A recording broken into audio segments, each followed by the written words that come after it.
नमस्कार दोस्तों, आप सभी का मैं फिर से स्वागत करता हूं आपके अपने YouTube channel Sai MP classes में। तो जैसा कि दोस्तों आप सभी को पता है, यहाँ पर आज हम पढ़ने वाले हैं साइंस। और इसमें दोस्तों हम एमपी पुलिस और एसएससी एमटीएस एनटीपीसी जैसे एग्जाम के लिए काफ़ी ज़्यादा महत्वपूर्ण क्वेश्चन देखने वाले हैं। तो चलिए जल्दी से हम क्वेश्चन देख लेते हैं, हमारा पहला क्वेश्चन क्या है। तो दोस्तों यहाँ पर देखेंगे आप लोग, सबसे पहले पहला क्वेश्चन दिया गया है, निम्न में से किस स्थान पर गुरुत्वीय त्वरण का वैल्यू शून्य होता है। आपको बताना है कि नहीं, एक्सलेशन ड्यू टू ग्रेविटी होता है जिसको कि हम जी से डिनोट करते हैं, उसका वैल्यू जीरो कहाँ पर होता है। तो दोस्तों चार ऑप्शन आपके सामने दिए गए हैं यहाँ पर, जल्दी से बताइए कौन से ऑप्शन बिल्कुल सही है। चलिए मैं आपको आंसर बता देता हूँ। At the centre of earth यानी कि पृथ्वी के केंद्र पर जो जी का वैल्यू यानी कि स्मॉल जी का वैल्यू दोस्तों जीरो होता है, यानी कि इस क्वेश्चन का जो आंसर ऑप्शन डी हमारा बिल्कुल सही होगा। ठीक है, क्या आंसर है? एट द सेंटर ऑफ यानी कि पृथ्वी के केंद्र पर गुरुत्वीय त्वरण शून्य होता है। अब देखिए मैं आपको एक फॉर्मूला बता देता हूँ जिससे कि आपको समझ में आ जाएगा जीरो क्यों होता है। देखिए फॉर्मूला क्या है, जी डैश इक्वल टू 1 - d/r और जी। और दोस्तों सबसे पहले आप देख लीजिए, ये मान लीजिए पृथ्वी है, ठीक है, अर्थ है, ठीक है।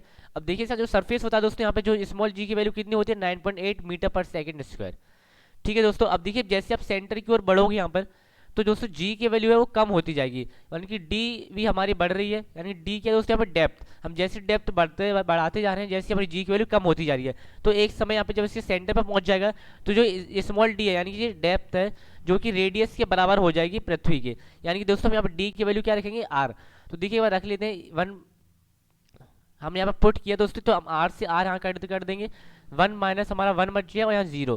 दोस्तों zero into g equal to zero, यानी कि दोस्तों हमारा बिल्कुल जी क्या हुआ, जीरो यहाँ पर आंसर होगा। चलिए दोस्तों आगे बढ़ेंगे नेक्स्ट क्वेश्चन की ओर। ये दोस्तों यहाँ पे जी डैश होगा और ये भी यहाँ पे जी डैश होगा। ठीक है, चलिए अब देख लेते हैं आंसर।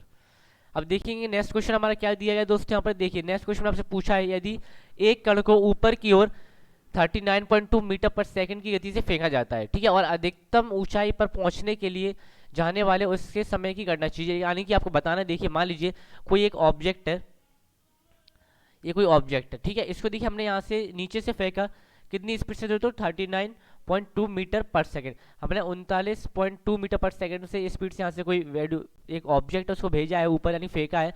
आपको बताना है कि वो अधिक ऊंचाई तक पहुंचने में उस तक कितना टाइम लगेगा। ठीक है, आपको क्वेश्चन ये बताना है, क्वेश्चन का आंसर बताना है, अब आपको निकालना है। ठीक है, चलिए आप भी एक बार इसको सॉल्व करने की कोशिश करोगे, और आपको नहीं पता तो मैं आपको इसको अभी करा देता हूँ। तो दोस्तों देखेंगे, देखिए सबसे पहले हमने इसको स्पीड में फेंका 39.2, यानी कि ये इसकी इनिशियल वेलोसिटी हुई जिसको हम यू से डिनोट करते हैं। क्या हुआ दोस्तों, इसकी इनिशियल वेलोसिटी। और यहाँ बोल रहा है कि अधिकतम ऊंचाई पर, यानी कि देखिए कोई भी ऑब्जेक्ट अधिकतम ऊंचाई पर पहुंच जाता है, तो उसकी अधिकतम ऊंचाई पर पहुंचने वाली जो वैल्यू होती है यहाँ पे वेलोसिटी, वो कितनी होती है, जीरो।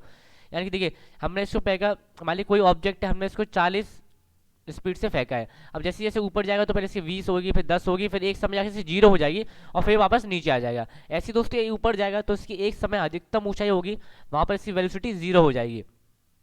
ठीक है, अब आपको बताना है कि इतने में यहाँ पर पहुंचने में कितना टाइम लेगा। तो दोस्तों देखिए आपने पहले शुरू में एक इक्वेशन ऑफ मोशन पढ़ी होंगी, इक्वेशन ऑफ मोशन दोस्तों आपने पढ़ा होगा कई बार। ठीक है, तीन इक्वेशन होती है, इसमें से हमको पहली इक्वेशन का इस्तेमाल करना है। इक्वेशन क्या है दोस्तों, v equal to u plus a t, ये हमारी एक इक्वेशन होती है इक्वेशन ऑफ मोशन में, जिसको हम पढ़ते हैं फिजिक्स में। ठीक है, अब देखिए इसमें देखिए v की वैल्यू हमको दी है जीरो, यू हमको दिया गया है, और प्लस ए है दोस्तों वो है एक्सीलरेशन ड्यू टू ग्रेविटी, जो कि हमने इससे पहले वाले क्वेश्चन में देखा था दोस्तों। और जैसे हम देखिए पृथ्वी से ऊपर की ओर जाएंगे तो जो इसकी वैल्यू है यानी कि वो कैसे होगी, नेगेटिव वैल्यू होगी। नेगेटिव वैल्यू क्यों होगी दोस्तों, देखिए एक्सीलरेशन ड्यू टू ग्रेविटी है, उसका काम क्या है, किसी भी ऑब्जेक्ट को अपनी तरफ खींचना। लेकिन ये हम यहाँ से अपोजिट जा रहे हैं कि पृथ्वी के सरफेस से ऊपर जा रहे हैं, तो यानी कि जो इसकी वैल्यू होगी दोस्तों वो क्या हुआ, माइनस में होगी, -9.8। ठीक है, टाइम हमको निकालना है तो हम टी की जगह टी लिख लेंगे। अब देखिए हम इसको इधर पहुंचा देंगे, और दोस्तों ये इसका हम नीचे ले आएंगे, इसको क्या होगा, -9.8, और टी की वैल्यू हम यहाँ से निकाल लेंगे, माइनस से माइनस कट जाएगा, और हम इससे जब इसको काटेंगे दोस्तों ये हमारा जाएगा लगभग 4 बार। ठीक है, तो 4 सेकंड दोस्तों हमारा बिल्कुल यहाँ पे आंसर आ जाएगा। टाइम टाइम कितना लगेगा, 4 सेकंड, जो कि हमको ऑप्शन बी में यहाँ पे दिया गया है। दोस्तों बिल्कुल आसान क्वेश्चन था, बस एक समझने वाला क्वेश्चन था, आपको अच्छी तरीके से समझ आना चाहिए। चलिए आगे बढ़ेंगे नेक्स्ट क्वेश्चन की ओर। अब दोस्तों देख लीजिए पहला क्वेश्चन क्या दिया, एक पेंडुलम की लंबाई को दोगुना कर दिया जाए तथा उसके गोलाक के द्रव्यमान को आधा कर दिया जाए तो उसका आवर्तकाल हो जाएगा। तो दोस्तों इससे पहले हमने जो मेरी पहली क्लास थी उसमें भी मैंने आपको इसी तरीके एक क्वेश्चन कराया था। ठीक है, आपने वो क्वेश्चन नहीं देखा है तो आप पिछली वाली क्लास जाके देख सकते हो। और दोस्तों इस क्वेश्चन को हम अभी कर देते हैं इसको सॉल्व। अब देखिए इस क्वेश्चन में क्या करेंगे, इस सबसे क्वेश्चन में सबसे पहले आपको फॉर्मूला पता होना चाहिए। वो फॉर्मूला दोस्तों क्या होता है, t equal to 2 pi root L/G। ठीक है, एक फॉर्मूला होता है टाइम निकालने का दोस्तों। तो पेंडुलम में आपको ये फॉर्मूला अच्छी तरीके से याद होना चाहिए। आपको ये फॉर्मूला याद है तो आप ऐसे क्वेश्चन आसानी से सॉल्व कर सकते हो। अब देखिए क्वेश्चन में क्या कहा जा रहा है, यदि पेंडुलम की लंबाई 2 गुना कर दी जाए, यानी कि पहले देखिए एल थी, हम कितना कर रहे हैं, एल को 2L कर देते हैं। देखिए अब 2L कर देते हैं, ठीक है। और क्या कहा जाए, और उसके गोला के द्रव्यमान। अब जब देखिए द्रव्यमान को भी यहाँ पर आधा करना है, तो देखिए द्रव्यमान इस फॉर्मूले में कहीं पर भी नहीं दिया गया है, यानी कि इस चीज़ का कोई भी मतलब यहाँ पर नहीं है। ठीक है, अब इसका कोई मतलब नहीं है, अब इसको हम सॉल्व कर लेते हैं। अब देखिए हम इसको क्या लिख सकते हैं, 2 pi root L/G into root 2। Okay, root 2 यहाँ पर दोस्तों हमने रूट 2 मैंने बाहर लिख लिया आपको समझाने के लिए। यानी देखिए ये इसकी वैल्यू क्या है, हमारे पास पहले से ही थी यहाँ पर। ठीक है, तो यानी कि जो टाइम पे अफेक्ट पड़ा है वो क्या हुआ है, रूट 2 टाइम्स हो गया है। आपसे पूछा था इस क्वेश्चन में कि टाइम पर क्या फर्क पड़, यानी कि आवर्तकाल कितना हो जाएगा। तो दोस्तों आवर्तकाल कितना हो जाएगा, रूट 2 टाइम्स हो जाएगा। ठीक है, यहाँ पे ऑप्शन में थोड़ा मिसप्रिंट हो गया, यानी कि सही तरीके से लिख नहीं पाया है। तो यहाँ पे दोस्तों क्या हुआ, रूट 2 टाइम्स। ठीक है, तो ऑप्शन फर्स्ट हमारा बिल्कुल सही आंसर है दोस्तों। यहाँ पे क्या रूट 2 टाइम्स हो जाएगा, कैसे हो जाएगा मैंने आपको समझा दिया है। 2 पाई रूट L/G इसका फॉर्मूला होता है, एल की जब 2L लिखना है, ऐसे हमने 2L लिख दिया तो हमारा रूट 2 टाइम्स यहाँ पर टाइम आवर्तकाल हो जाएगा। ठीक है, चलिए आगे बढ़ेंगे नेक्स्ट क्वेश्चन की ओर। अब दोस्तों नेक्स्ट क्वेश्चन देख लेंगे आप लोग, द्रव्यमान m और 9m के दो निकाय समान गतिशील ऊर्जा के साथ स्थानांतरित हो रहे हैं, उनके रैखिक संवेग का अनुपात क्या होगा दोस्तों। चलिए इस क्वेश्चन को जल्दी से आप लोग बता दोगे। संवेग का अनुपात आपको बताना है यहाँ पर दोस्तों, यानी कि आपको मोमेंटम का यहाँ पर पूछा है आपको कि लीनियर मोमेंटम होता है दोस्तों, उसका अनुपात क्या हुआ, इसको हम दोस्तों कहते हैं लीनियर मोमेंटम।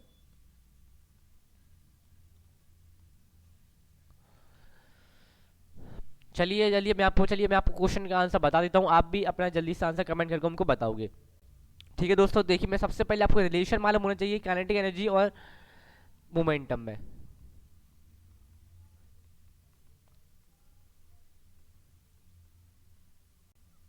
ठीक है, आपको इन दोनों में एक रिलेशन होता है दोस्तों, वो आपको मालूम होना चाहिए, तभी आप इस क्वेश्चन को सॉल्व कर पाओगे। देखिए दोस्तों रिलेशन क्या होता है वो मैं आपको बता देता हूँ। के ई यानी कि ये हो गया आपका काइनेटिक एनर्जी। ठीक है, के ई मैंने शॉर्ट में लिख दिया है, के E equal to P² upon 2m। दोस्तों ये हो गया इसका एक रिलेशन होता है इन दोनों में काइनेटिक एनर्जी में, और P²/2m। ठीक है, पोटेंशियल एनर्जी में, यानी कि मोमेंटम में एक फॉर्मूला होता है, यानी कि इन दोनों का रिलेशन एक होता है। अब देखिए क्वेश्चन में क्या दिया, पहले द्रव्यमान क्या है m और दूसरा 9m। तो देखिए हम इसको यहाँ पे सॉल्व कर लेते हैं। देखिए पहले को मैंने मान लिया P1, और दोस्तों यहाँ पे क्या दिया गया, m दिया गया, यानी कि m हमने ले लिया। ठीक है, अब देखिए दूसरे में क्या दिया है दोस्तों, दूसरे को मैं मान लो P2, और देखिए दूसरे में जो मास कितना है 9m, यानी 2 × 9m। अब इसको आप सॉल्व करोगे दोस्तों, 2 से 2 गया हमारा, स्क्वायर से स्क्वायर गया, और m से m गया। ठीक है दोस्तों, अब P1/P2, और यहाँ पे कितना रहेगा 1/9। सॉरी दोस्तों, यहाँ पे स्क्वायर से स्क्वायर नहीं जाएगा दोस्तों यहाँ पे। ठीक है, स्क्वायर से स्क्वायर नहीं जाएगा। अब देखिए P1 P² है, अब देखिए यहाँ पे कितना होगा 1/3, यहाँ पर हमारा ये बन जाएगा। तो P1 और P2 का रेशियो दोस्तों कितना होगा हमारा 1:3, यानी कि ऑप्शन फर्स्ट देखेंगे हमारा, तो ऑप्शन फर्स्ट बिल्कुल सही आंसर है 1:3। ठीक, कैसे मैंने आपको बता दी, देखिए फिर से समझ लीजिए एक बार। रिलेशन होता है काइनेटिक एनर्जी और मोमेंटम में P²/2m। अब पहले मैंने आपको क्या दिया था, मास m दिया था, और दूसरे में क्या दिया था 9m आपको दिया था मास। अब जैसे हमने इसका रेशियो निकाला, तो P1² P2 इसका होगा 1/9। हम जैसे हम इसका स्क्वायर रूट करेंगे तो 1/3 आ जाएगा, जो कि हमारा इसका रेशियो होगा। चलिए आगे बढ़ेंगे नेक्स्ट क्वेश्चन की ओर। चलिए दोस्तों नेक्स्ट क्वेश्चन कहते हैं, यदि 0 डिग्री सेल्सियस पर बर्फ के एक टुकड़े को एक बर्तन में मिलाया जाता है जिसमें पानी 0 डिग्री सेल्सियस पर है, तो बर्फ पर क्या फर्क पड़ेगा। ठीक है, देखिए पहला ऑप्शन क्या है, संपूर्ण बर्फ पिघल जाएगी, बी आपका कुछ बर्फ पिघल जाएगी, सी है नो आइस विल मेल्ट, यानी कोई बर्फ नहीं पिघलेगी, और डी हमारा टेम्परेचर विल डिक्रीज फर्दर, यानी तापमान आगे और घटता जाएगा। ठीक है, तो देख लेंगे दोस्तों चार ऑप्शन आपके सामने, जो आपको सही लगता है आप जल्दी से कमेंट करके हमको बताएंगे। मैं आपको इस क्वेश्चन का आंसर बता देता हूँ दोस्तों। देखिए जब 0 डिग्री सेल्सियस पर कोई बर्फ का एक टुकड़ा है दोस्तों यहाँ पर, ठीक है, उसको एक बर्तन में मिलाया जाता है, ठीक है, जिसमें पानी 0 डिग्री सेल्सियस पर है, तो बर्फ का क्या, बर्फ पर कोई फर्क नहीं पड़ेगा, यानी कि कोई बर्फ नहीं पिघलेगी। ठीक है, ऑप्शन सी हमारा बिल्कुल सही आंसर हो जाएगा। क्यों हो जाएगा दोस्तों, देखिए जब भी 0 डिग्री सेल्सियस पर कोई भी बर्फ का टुकड़ा है, उसको एक बर्तन में रखते हैं हम दोस्तों, जो भी उसमें जो पानी है वो भी 0 डिग्री सेल्सियस पर है। ठीक है, और कोई बर्फ का टुकड़ा है वो भी 0 डिग्री सेल्सियस पर है। तो दोस्तों हम जिसको पानी में मिलाएंगे तो कुछ भी फर्क नहीं पड़ेगा, यानी कि ना बर्फ पर कोई फर्क पड़ेगा ना पानी पर, यानी कि ना बर्फ पिघलेगी बिल्कुल भी। ठीक है दोस्तों, और जब भी ऐसा क्वेश्चन में एक ही सेम टेम्परेचर दिया हो तो उसका आंसर यही होगा। ठीक है, चलिए आगे बढ़ेंगे नेक्स्ट क्वेश्चन की ओर। नेक्स्ट क्वेश्चन दिया है दोस्तों, दो समतलीय दर्पण एक दूसरे के समांतर रखे गए हैं, यदि एक वस्तु को इन दोनों के बीच में रखा जाए तो कुल कितने प्रतिबिंब बनेंगे। ठीक है दोस्तों, आसान क्वेश्चन है और इंपोर्टेंट क्वेश्चन है दोस्तों, कई बार एग्जाम में पूछा जाता है। ऐसा क्वेश्चन कई बार आपने एग्जाम में देखा हुआ। तो दोस्तों क्वेश्चन में क्या कहा गया है, जब भी दो प्लेन मिरर है उनको पैरेलल हम रखते हैं, यानी कि पैरेलल मान लीजिए इस तरीके से, ये दो प्लेन मिरर हम जब भी इनको पैरेलल इस तरीके से रखते हैं दोस्तों यहाँ पर, तो उनके बीच में एक ऑब्जेक्ट रखा जाता है। ठीक है, ऑब्जेक्ट रखा जाता है तो आपको बताना है कि जो इसमें कितनी प्रतिबिंब बनेगी, यानी कितनी इमेज इसकी बनेंगी। तो दोस्तों इस क्वेश्चन का जो आंसर है वो हुआ हमारा बी, यानी कि इन्फिनिटी, अनंत इसकी इमेज बनेगी। अब वो कैसे बनेंगे उसका मैं फॉर्मूला आपको बता देता हूँ। तो दोस्तों एक फॉर्मूला होता है, वो फॉर्मूला आपको हमेशा याद रखना है। वो फॉर्मूला क्या होता है, एन इक्वल टू एन यहाँ पर दोस्तों number of images equal to 360 upon theta. अब दोस्तों जैसे ही आप उस ऑब्जेक्ट रखोगे, यानी कि जो प्लेन मिरर है हमारे पैरेलल है, तो इन दोनों के दोस्तों बीच एंगल कितना हुआ, 0 डिग्री का। 0 डिग्री का दोस्तों एंगल होगा यहाँ पे, तो एन इक्वल टू 360 अपॉन 0। तो देखिए किसी भी संख्या है उसी नीचे 0 से हम डिवाइड करते हैं तो जो हमारा आंसर आता है वो क्या होता है, इन्फिनिटी हमारा आंसर होता है। ठीक है, तो जो नंबर ऑफ इमेजेस होंगी दोस्तों इसमें जब भी प्लेन मिरर रखे जाएंगे तो वो कितनी होंगी, इन्फिनिटी। ऐसे ही आप और भी क्वेश्चन सॉल्व कर सकते हो जिनमें कि आपको कोई ना कोई एंगल दिया होता है। चलिए आगे बढ़ेंगे नेक्स्ट क्वेश्चन की ओर। देखिए, दर्पण बनाने में निम्न में से किस क्या उपयोग में लाया जाता है, silver nitrate, silver oxidate, silver acetate, silver amalgam. देखिए चार ऑप्शन दोस्तों आपके सामने दिए गए हैं। इसमें से मैं आपको बता दूं कि दर्पण होता है दोस्तों ग्लास, जिसको बनाने के लिए सिल्वर नाइट्रेट का इस्तेमाल किया जाता है, सिल्वर नाइट्रेट। इसका फॉर्मूला भी दोस्तों मैं आपको बता दूं, इसका फॉर्मूला होता है AgNO3। AgNO3 फॉर्मूला होता है दोस्तों, AgNO3 का इस्तेमाल किया जाए, सिल्वर नाइट्रेट का इस्तेमाल किया जाए दर्पण बनाने में। चलिए आगे बढ़ेंगे नेक्स्ट क्वेश्चन की ओर। जब ध्वनि तरंगें चलती हैं तो वे अपने साथ क्या ले जाती हैं। देखिए मास, साउंड, एनर्जी, पोटेंशियल। तो दोस्तों मैं बता दूं, ध्वनि जो तरंगें होती है, साउंड वेव होती है दोस्तों, वो खुद एक एनर्जी की फॉर्म में होती है, यानी कि एनर्जी ही होती है। तो अपने साथ वो क्या ले जाती है, एनर्जी। ठीक है, तो ऑप्शन सी हमारा बिल्कुल सही आंसर हुआ। साउंड वेव जब भी ट्रेवल करती है दोस्तों तो अपने साथ क्या ले जाती है, एनर्जी। चलिए आगे बढ़ेंगे नेक्स्ट क्वेश्चन की ओर दोस्तों। यहाँ पे दिया गया, देखिए नीचे दिखाए गए नेटवर्क में ए तथा बी के बीच तुल्यमान प्रतिरोध बताने की आपको इक्विवेलेंट रेजिस्टेंस बताना है। ठीक, क्या बताना है, इक्विवेलेंट रेजिस्टेंस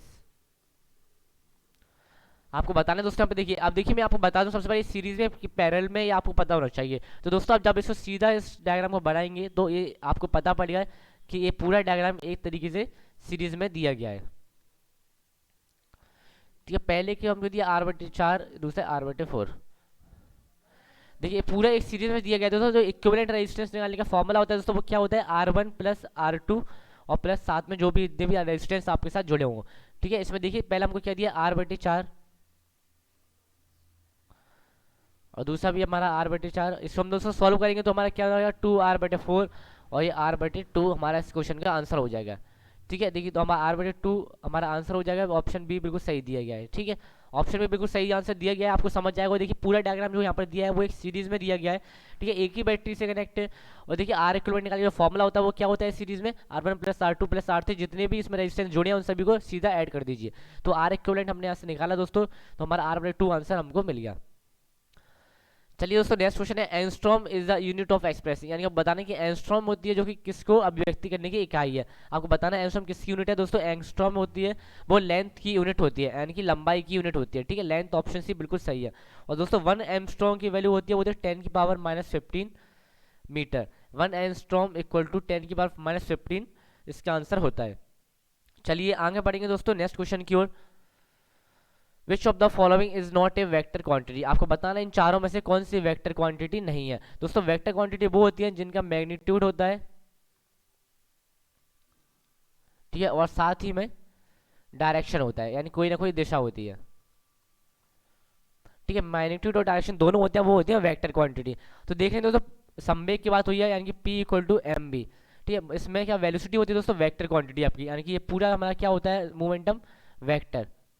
लेकिन आपको बताना जो कि वेक्टर नहीं है, यानी कि स्केलर है। देखिए वेलोसिटी है वो भी वेक्टर होती है, एंगुलर वेलोसिटी दोस्तों वो भी वेक्टर होती है। ठीक है, क्योंकि इन सभी चीज़ों का कोई ना कोई डायरेक्शन होता है। अब बच्चा आपका मास, देखिए मास आपका स्केलर होता है। ठीक है, मास आपका स्केलर होता है, वेक्टर नहीं होता है, यानी कि हमारा ऑप्शन डी बिल्कुल सही आंसर है द्रव्यमान। ठीक है, मास हम बोलते हैं 4 किलो 5 किलो, हमें इसको कोई भी डायरेक्शन बताने की जरूरत इसमें नहीं होती है। तो आपका मास है जो कि स्केलर क्वांटिटी होता है। नेक्स्ट क्वेश्चन दोस्तों, मोमेंटम ऑफ एन ऑब्जेक्ट, आपको बताना किसी वस्तु का संवेग किस पर डिपेंड करता है। तो दोस्तों मैं सबसे पहले आपको फॉर्मूला बताना चाहूंगा मोमेंटम का, आपको पता होना चाहिए P equal to m v. ठीक है, जिसमें P हम इसको डिनोट करते हैं मोमेंटम को, M होता है आपका मास और V होती है आपका वेलोसिटी ऑफ ऑब्जेक्ट। ठीक है, तो देख लेंगे हम चार ऑप्शन एक बार। देखिए, केवल द्रव्यमान पर निर्भर ही करता है, depend on both on mass and velocity, यही हमारा दोस्तों आंसर है ऑप्शन सी। देखेंगे आप क्वेश्चन में मैं आपको फॉर्मूला बताया, एम और वी दोनों पर ही डिपेंड करता है। देखिए डायरेक्टली प्रोपोर्शनल है एम और वी के मास और वेलोसिटी के, तो depend on both on mass and velocity, हमारा ऑप्शन सी बिल्कुल सही आंसर है। चलिए दोस्तों नेक्स्ट क्वेश्चन है, what is the unit of the power of lens in the SI system. In the SI system में दोस्तों पावर ऑफ लेंस, देखिए पावर ऑफ लेंस की बात हुई यहाँ पर, पावर ऑफ लेंस अच्छी तरीके से पढ़ेंगे तो ठीक है। पावर ऑफ लेंस, इसकी दोस्तों यूनिट होती है डायोप्टर यूनिट होती है, ऑप्शन बी हमारा बिल्कुल सही आंसर है दोस्तों। पावर का फॉर्मूला भी होता है P इक्वल टू 1/f, जहाँ पर कि f होता है फोकल लेंथ, जिसको कि मीटर में हम मापते हैं। ठीक है, पावर इक्वल टू होता है 1/f, यानी कि फोकल लेंथ होता है f का वैल्यू, और p की जो वो होती है ऐसा यूनिट वो क्या होती है, डायोप्टर। चलिए नेक्स्ट क्वेश्चन दोस्तों क्या दिया है, वह कौन सा बल है जिसके कारण पिंड धरती की केंद्र की ओर खिंचा चला जाता है। आपको बताना है कि वह चारों में से कौन सा ऑप्शन है जिसकी वजह से जो पिंड होता है, यानी कि कोई भी ऑब्जेक्ट है जो कि धरती की ओर खिंचा चला जाता है। तो आपको पता है दोस्तों कि धरती की तरफ से एक फोर्स लगता है, वो होता है दोस्तों गुरुत्वाकर्षण, यानी कि ग्रेविटेशनल फोर्स।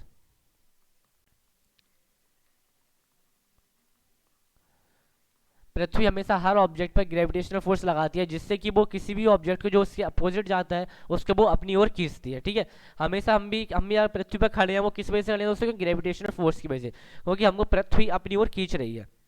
ठीक है, इसका फॉर्मूला भी होता है दोस्तों, वो मैं आपको बता देता हूँ, आपको फॉर्मूला पता होना चाहिए, F equal to g M1 into M2 upon R²। यहाँ दोस्तों R² रेडियस ऑफ अर्थ है, और M1 एक अर्थ का मास है, और M2 दूसरा कोई भी ऑब्जेक्ट।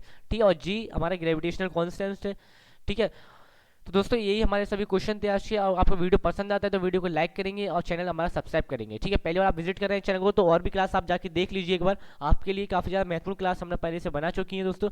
और आप अभी तक हमारे व्हाट्सअप ग्रुप में ज्वाइन नहीं हुए हैं तो इस नंबर पर मैसेज करके व्हाट्सअप ग्रुप में ज्वाइन हो जाइए। चलिए दोस्तों आपसे मिलेंगे अब नेक्स्ट क्लास में। क्लास से जुड़ने के लिए बहुत बहुत धन्यवाद।